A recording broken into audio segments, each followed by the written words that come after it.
Hey, what's going on, everybody? I'm back again. Pertaining to the pictures that I had uploaded earlier to the when I did the when the test bench grew bigger. Um, More or less, this is my Core P8. I started to switch over from the test bench to the Core P8 last night, and I got about halfway through building the Core P8 up, and I'm just looking at it. I'm like, yeah, no, I don't want a case. I'm officially converted over to the test bench life now, and that's I don't know. It's just cases are cases. Yeah, they're cool and etc. etc. But I mean, test bench just so much easier to uninstall hardware, install it, move things around, basic maintenance, etc. etc. It's just so much easier versus dealing with the case, especially when it comes to wiring. Um, well, overall, with the test bench, the wiring is not meant to look pretty. Can you make it look pretty? Yes, you can. But is it meant to? No. Can I make my wiring look all nice and pretty? Yes, I can. Do I care to? No, not at all. But however, since I don't care about the Core P8 anymore, I'm actually keeping that because it's actually my stand for my test bench now. And with that being said, we'll start getting into the test bench. And as far as I'm aware of, because I've never seen it, and I've had a few people tell me that I'm not the first one to do it, etc., etc. Well, until somebody can show me that I'm not the first one to do it, then I'm not going to own up to it and say that I'm not the first one to do it because I've never seen it done. And the few that have told me that they have seen it done, I've asked for the proof. And what a shocker! They just talk. They have no proof on it. But neither here nor there. I got a dual loop system here.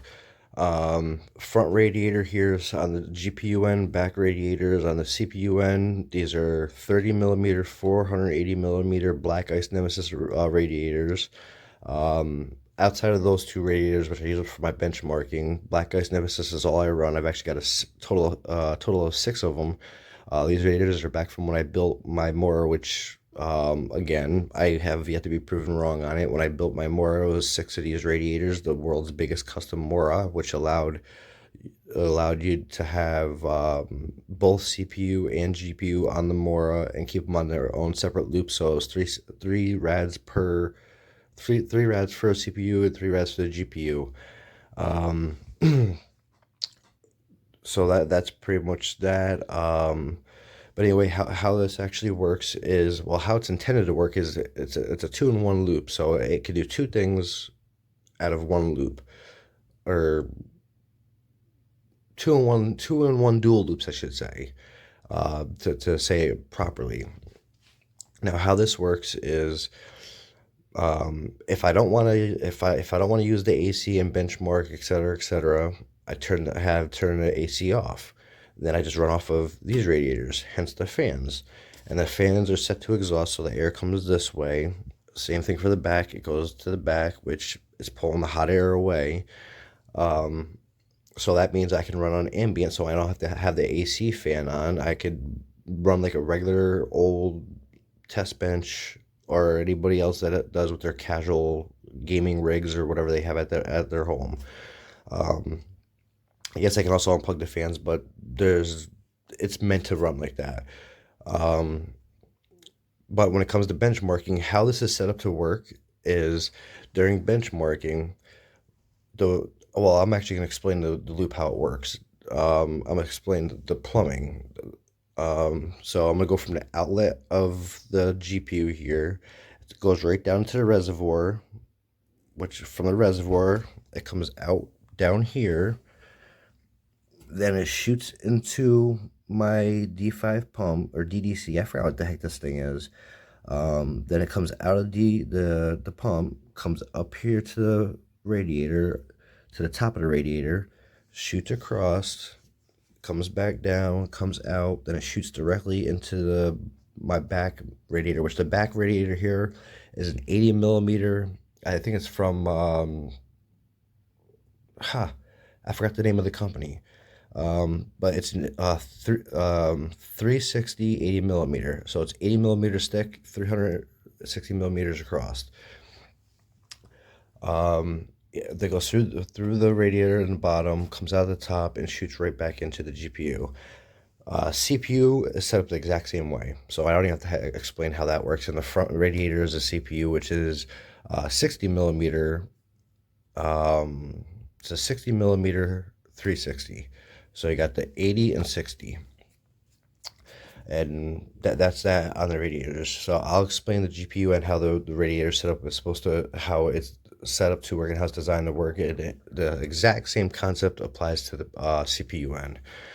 Now, during benchmarking, how this is intended to work is what the water comes out of the radiator, shoots out of the radiator from the AC, shoots directly into the GPU and slams it with that ice cold water. There's no delay, no nothing. When it comes out, that water's already heated up. So at that point in time, the water shoots right down here to the reservoir, goes in here, and it stores in here. So yeah, it's cold, but it's warm from the GPU. Then comes out of the GPU, shoots right into this radiator, and this radiator is already starting to cool it down. So more or less, this radiator is knocking some of the work down from the AC.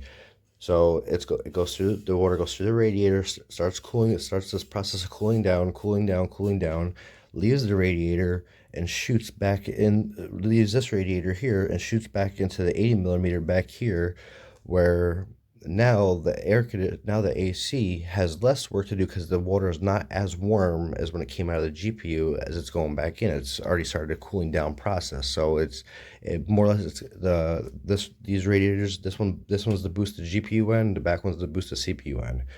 The exact same principle applies to the CPU end, and it's just a revolving circle.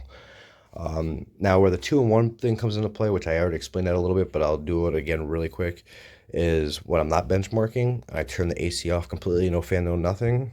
I just let the fans run, and now I'm running on ambient air. When I want to benchmark, turn the AC on, and temperatures drop.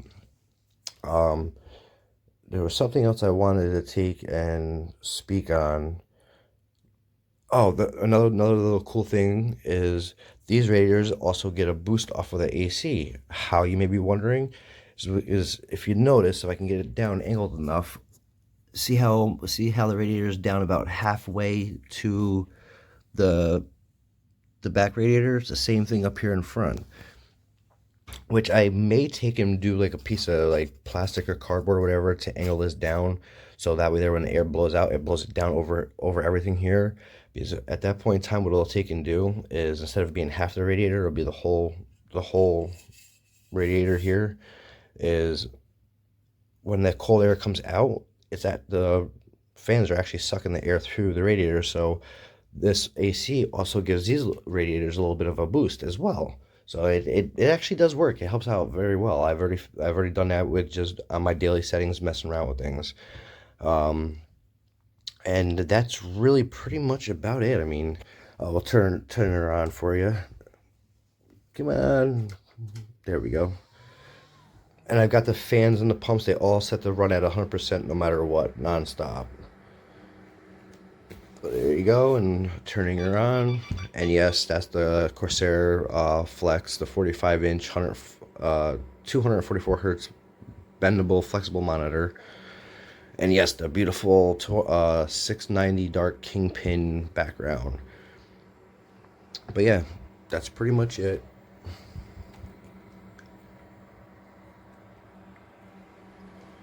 And there's the nice Optimus water block. No, I have not lapped the IHS on that or on that CPU yet. And the CPU is the 14900K. I have not lapped it yet. Not gonna lap it till I get more liquid metal. Haven't ordered more yet. I'm gonna be doing that, but I haven't done it yet.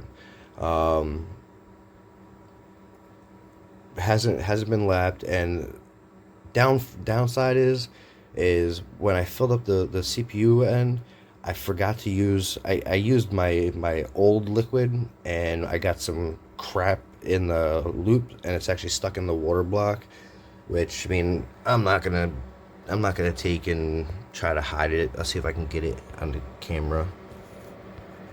And then you can see a little bit of crud there in the water block. It is what it is. It doesn't hurt it at all. I've been running it fine, no problem. It is. I will say it hurts me on my efficient on my E cores, because even on stock setting with my E cores, if I go to run a benchmark, the E cores won't run. But if I disable the E cores, I can run the power cores all day long, no problem.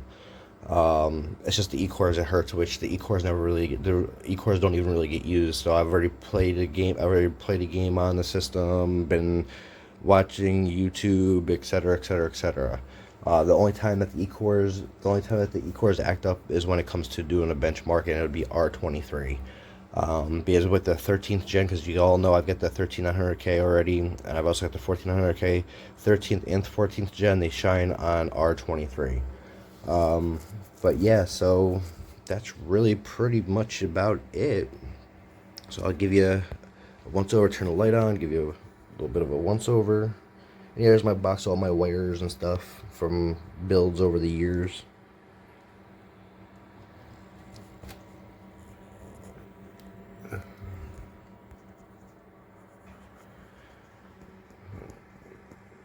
I'm pretty sure I covered everything that I wanted to cover. Yeah, I'm sorry about the dirty mouse pad and dirty keyboard. Out of everything here, the mouse pad and the keyboard get the most beating on them, and I'm just too lazy to wash them off. To be honest, I mean it is what it is.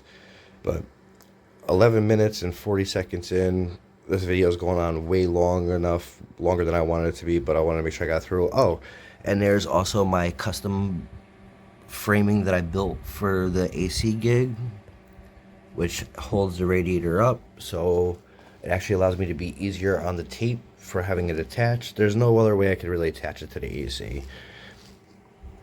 And a little trick for those who don't know, this is actually how I take and I get my AC to run non-stop when it comes to benchmarking. Is all ACs have it. This is a sensor, and this is in front, and this typically lays in front. All ACs have it, and it typically lays in front, like right there on a bracket. And what that does is that tells the AC the room temperature. When the room temperature is warmer and it goes into it, it hits that sensor, and that's what makes the AC compressor kick in, and then the cold air start coming out. Then the AC does its job.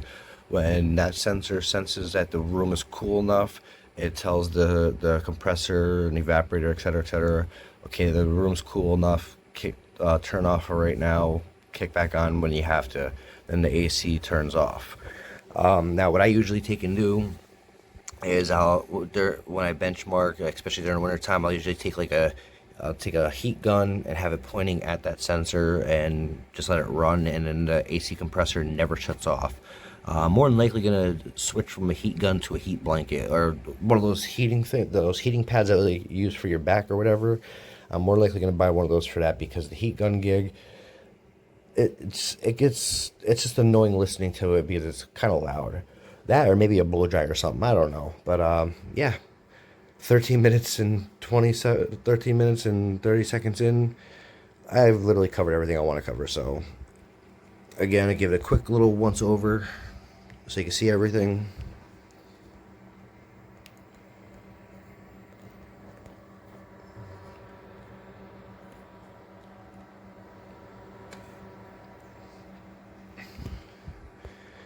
And that's pretty much it. I mean, for those of you who made it this far, thanks. You guys are awesome. On that note, I'm out. Have a good one.